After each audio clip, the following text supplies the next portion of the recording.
দেবজিৎ, তোমরা বলছো, তুমি নিজেও বলেছো, অনুপ্রবেশের কথা বলেছো, বিজেপি বলছে রোহিঙ্গা মুসলমানদের খোঁজ চলছে, কিন্তু যারা আটক করা হচ্ছে, যাদেরকে আটক করা হচ্ছে তাদের মধ্যে রাজবংশী আছে, মতুয়া আছে, মানে তার মানে শুধুমাত্র ধর্ম তো নিশানা নয়, ভাষা একটা নিশানা হচ্ছে। একদমই নয়, একদমই নয়।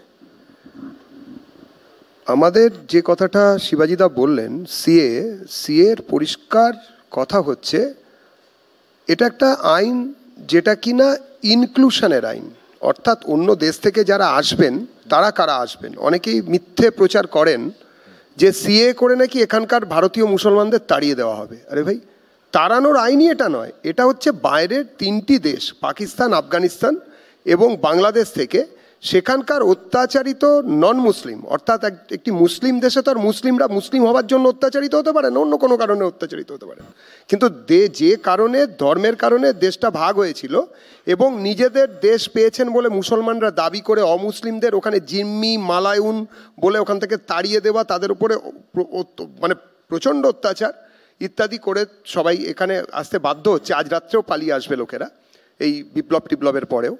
তাদেরকে একটা তো দেশ দিতে আমরা বাধ্য, তার কারণ এই ভারতবর্ষ ভেঙেই তো এই 3টে দেশ হয়েছে। তো সুতরাং সেই অনুযায়ী, সেই বিষয় অনুযায়ী এটা করা হয়েছে।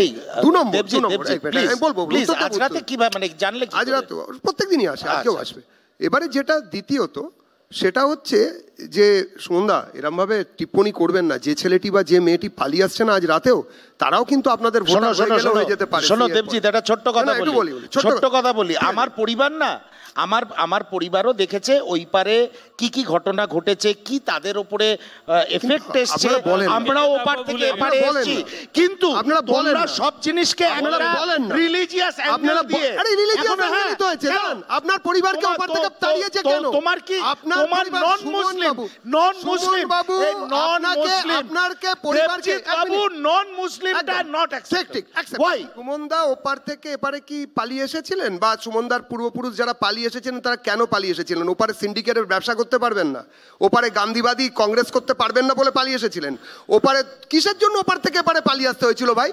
কিসের জন্য? মদের দোকানে লাইসেন্স এখানে পাবো না বলে ওপারে পাচ্ছিলাম না, সেই জন্য এপারে পালিয়ে এসেছিলাম। মানে কি কারণে আমরা সিন্ডিকেট মদের পাকিস্তান থেকে ওপার থেকে পূর্ব পাকিস্তান থেকে হিন্দুরা কেন এপারে পালিয়ে এসেছিল? না না, এই প্রশ্নের উত্তর দিতেই হবে। যখন প্রশ্ন তুলেছেন ওপারেও বাঙালি এপারেও বাঙালি, তাহলে বাঙালিরা কেন বাঙালিদের উপর অত্যাচার করেছে? বিজেপির স্বভাব হচ্ছে ওপারের বাঙালিরা কেন এপারের বাঙালিদের অত্যাচার করে তাড়িয়ে দিয়েছিল? আমাকে বলতে দিন। 21শে জুলাইয়ের মঞ্চ থেকে মাননীয় মুখ্যমন্ত্রীর যে কথা, তার মানে তার জন্যই আজকের এই বিতর্ক। একদম। আমি একটা কথা, শুধু তাই নয়, দুর্গাপুরের সভায় প্রধানমন্ত্রী নরেন্দ্র মোদীও বাঙালি অস্মিতার কথা বলেছেন, জয় মা দুর্গা, জয় মা কালীও বলেছেন। বাংলার মুখ্যমন্ত্রী বাংলায় বসে বাংলার মেয়ে যা বললেন সেটা থেকে এই বিতর্কের অবতারণা। আমরা একটা কথা বলি, 21শে জুলাইয়ে কিন্তু মমতা বন্দ্যোপাধ্যায় বলেননি উদ্বাস্তু শরণার্থীদের জন্য তিনি কত জমির পাট্টা দেবেন, কিন্তু 22 তারিখ উত্তরপ্রদেশের মুখ্যমন্ত্রী যোগী আদিত্যনাথ, এই যারা বলেন টলেন আমাদের সম্বন্ধে কথা, তিনি 10,000 বাঙালি উদ্বাস্তুকে জমির অধিকার দিয়েছেন। প্রথম কথা হচ্ছে বিজেপি এত রোহিঙ্গা মার্কেটে খুঁজে পাচ্ছে, বিজেপি শিওর একটা প্রোডাকশন কারখানা দিয়েছে রোহিঙ্গার, নাহলে এত রোহিঙ্গা তো পৃথিবীতেই নেই। বিজেপি বাংলার ইস্যু, ভোটের ইস্যু রোহিঙ্গা, ঝাড়খণ্ডের ভোটের ইস্যু খুলে দেখুন রোহিঙ্গা, হেমন্ত সোরেন নাকি রোহিঙ্গা ঢোকাচ্ছেন, দিল্লিতে ভোটের ইস্যু অরবিন্দ কেজরিওয়াল নাকি রোহিঙ্গা ঢোকাচ্ছেন, কেজরিওয়াল রোহিঙ্গা ঢোকাচ্ছেন, হেমন্ত সোরেন রোহিঙ্গা ঢোকাচ্ছেন, মমতা ব্যানার্জি রোহিঙ্গা ঢোকাচ্ছেন, বিহারে নাকি তেজস্বীরা জিতলে তারাও রোহিঙ্গা ঢোকাবে।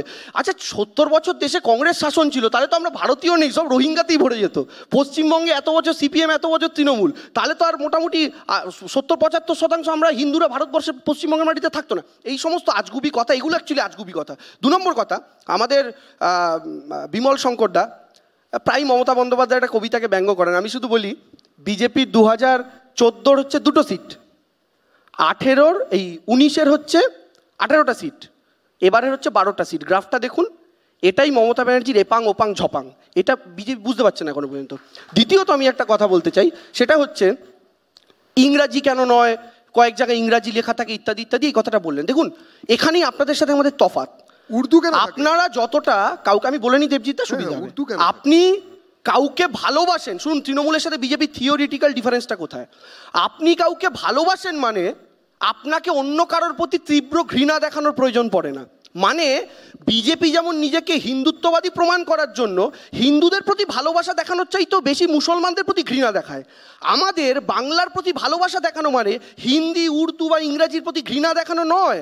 আমরা বলছি সব ভাষার সহাবস্থান চাই, কিন্তু বাংলা নিয়ে আজকে কথা কেন উঠছে? কারণ এই ভাষায় কথা বলার জন্য দমন করা হচ্ছে।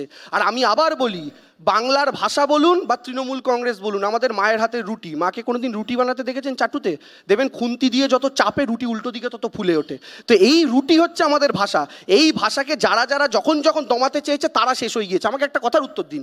দেবজিৎ এত কথা বললো, এই কথাটার উত্তর দিল না। দুজন মতুয়া ভাইকে কেন 6 মাস ডিটেন করে রাখা হলো? সব উত্তর দিল দেবজিৎ দা, এই উত্তরটা দিল না। এক সেকেন্ড, মহারাষ্ট্রে যারা একদম মহারাষ্ট্রে এই মিথ্যা কথা, শান্তনু ঠাকুরের কার্ড দেখানোর পর একদম নয়, কিছু ঘন্টার জন্য ডাকা আর ডিটেইন করে রাখা। আমি একটা দেবজিৎ, আমি একটা কথা বলছি, আমি বলি এক সেকেন্ড। আচ্ছা এক সেকেন্ড দেবজিৎ, আচ্ছা বলতে দাও। বলতে দাও। শান্তনু ঠাকুর তো আমাদের ভারত সরকারের মন্ত্রী, তো কোনো একটা রাজ্যের প্রতিমন্ত্রী নয়, ভারত সরকারের মন্ত্রী। ঠিক আছে, তিনি মতুয়াদের কার্ড ইস্যু করছেন কারণ তিনি মতুয়া মহাসংঘেরও মাথায় আছেন। তার ইস্যু করা কার্ড গ্রাহ্য না করে তাদেরকে ডিটেন করলো, তারা হিন্দু জানা সত্ত্বেও।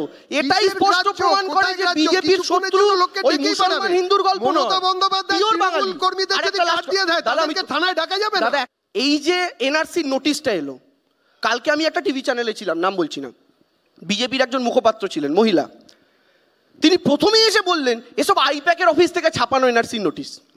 তারপরে কি দেখা গেল? আসামের মুখ্যমন্ত্রী হেমন্ত বিশ্ব শর্মা জাস্টিফিকেশন দিচ্ছে কি করে ভুল করে রাজবংশী ভাইয়ের কাছে নোটিফিকেশনটা চলে গেল। আপনারা কালকে যদি বিজেপি মুখপাত্র অফিসিয়াল বক্তব্য দেখেন আর আসামের মুখ্যমন্ত্রীর বক্তব্য দেখেন, দুটোর মধ্যে কিন্তু কোনো মিল নাই। এই যে ফেক নিউজ কে ছড়াচ্ছে, আজকে রাজবংশী ভাই যে নোটিশ পেয়েছে এটা ভুল কথা। এই রাজবংশীরা বিজেপিকে ভোট দেয়নি, এই মতুয়ারা বিজেপিকে ভোট দেয়নি। গদ্দারি কেন? আমি আর দেবে না, হয়ে গেছে, গল্প শেষ। আমাদের জন্য কোচবিহার বেরিয়ে গেছে হাত থেকে, কোচবিহার সব ঠিকঠাক চলছিল, বিজেপি তার লাইনে চলছিল, তৃণমূল তার লাইনে চলছিল। আচমকা ভোটের এই 7-8 মাস আগে যেভাবে রাজ্যে রাজ্যে সত্যি এই গরিব হোক, এই যে এই ধরপাকড়টা শুরু হলো, ডেকে পানা সাধারণ মানুষ, গরিব মানুষ ডাকলে পুলিশ ডাকছে, বড় ব্যাপার তাদের কাছে। তো এইটা কি কোনোভাবে এই তাসটা তৃণমূলের হাতে তুলে দেওয়া হলো না? আমার যেটা মনে হচ্ছে একটা বড় জায়গা যেটা তৈরি হচ্ছে, যে সাধারণ জায়গার লোকেদেরও একটা খেপানোর জায়গা তৈরি হয়েছে। আমি বলছি ওড়িশাতে কিন্তু এই ঘটনাটা, দেবজিৎ একটু হয়তো করবে, এটা কিন্তু এই ডবল ইঞ্জিন সরকারের আগে কিন্তু এইভাবে হয়নি। অর্থাৎ কিনা এর জন্য নবীন পট্টনায়কের সময় হয়নি। অর্থাৎ কিনা এখানে কোথাও এই যে হচ্ছে, অরবিন্দ কেজরিওয়াল যতদিন ছিল তখন কিন্তু ওইটা হয়নি। এখানে কোথাও একটা এই ইন্টারলিঙ্কটা তো আমরা দেখতে পাই। এখন সেটা হয়েছে, তারাই বলছেন তার জন্য করছে, কিন্তু এইটা তো আমরা দেখতে পাচ্ছি যেখানে যেখানে পরিবর্তনটা এইভাবে হচ্ছে সেখানে সেখানেই এই গন্ডগোলটা হচ্ছে। একটা যে বিজেপির নিজস্ব রাজনীতির ঘটনাটাই হচ্ছে যে এটা, যে আসলে বাংলাদেশি মানে মুসলমান এবং মুসলমান মানে আমাদের হিন্দুদের শত্রু, এই ইস্যুটাকে ওরা রেইজ করছে। আচ্ছা, এটা করলে এবার লাভটা কার হচ্ছে? যে আমাদের রাজ্যে যে পোলারাইজেশনের পলিটিক্সটা হচ্ছিল, মানে প্রতিযোগিতামূলক সাম্প্রদায়িকতা জায়গাটা, এটা তৃণমূল কংগ্রেস বেনিফিশিয়ারি হবে সবচেয়ে বেশি। কারণ সংখ্যালঘু মানুষ যারা আছেন তারা ভয়ে ভীত হয়ে বারবার হচ্ছে যে তৃণমূল বা শাসককে আশ্রয় করছেন। কিন্তু এর মধ্যে দিয়ে যেটা হারিয়ে যাচ্ছে বিশ্ব, যেটা সবচেয়ে খারাপ জিনিস, সেটা হচ্ছে যে আমাদের রোজকার জীবনের দাবি। আমি এত বছর ইঞ্জিনিয়ারিং পড়াচ্ছি, আমি আপনাকে একটা উদাহরণ দিচ্ছি, যে রাত্রেবেলা অ্যাপ ক্যাবে উঠেছিলাম, জিজ্ঞেস করলাম ভাই কতদিন ধরে, বলে আগে আমি প্রাইভেট ইঞ্জিনিয়ারিং কলেজে পড়েছি, পড়ার পর হচ্ছে যে আমি কিছুদিন চাকরি করছি, চাকরি চলে গেছে এবং তারপরে আমি অ্যাপ ক্যাব চালাচ্ছি। ইঞ্জিনিয়ারিং পাস করার পর হচ্ছে মুদির দোকান দিচ্ছে। আমি বলছি যখন শিল্পের এই অবস্থা, এবং শিল্প শুধু পশ্চিমবঙ্গে না, পশ্চিমবঙ্গে 35,000 আসনের মধ্যে 50% খালি গেছে ইঞ্জিনিয়ারিংয়ের গত বছর, এটা ঠিক, গুজরাটেও গেছে একই জিনিস। আমি আপনাকে বলছি যে এই যদি গোটা দেশের অবস্থা হয় শিল্পের, গোটা দেশের যদি কাজের এই অবস্থা হয়, গোটা দেশের যদি কৃষির এই বন্ধাত্ম হয়, ম্যানুফ্যাকচারিং ইন্ডিয়ার নাম করে যদি একটা কিছু যদি নায়ক হয়, তাহলে বলছি যে আমাদের এই জীবনযুদ্ধের ইস্যুটা ইলেকশনে হারিয়ে যাচ্ছে। আবার 26-এ হচ্ছে এই পোলারাইজেশন, আবার প্রতিযোগিতামূলক সাম্প্রদায়িকতা। আমি একটা ছোট্ট তথ্য দিচ্ছি।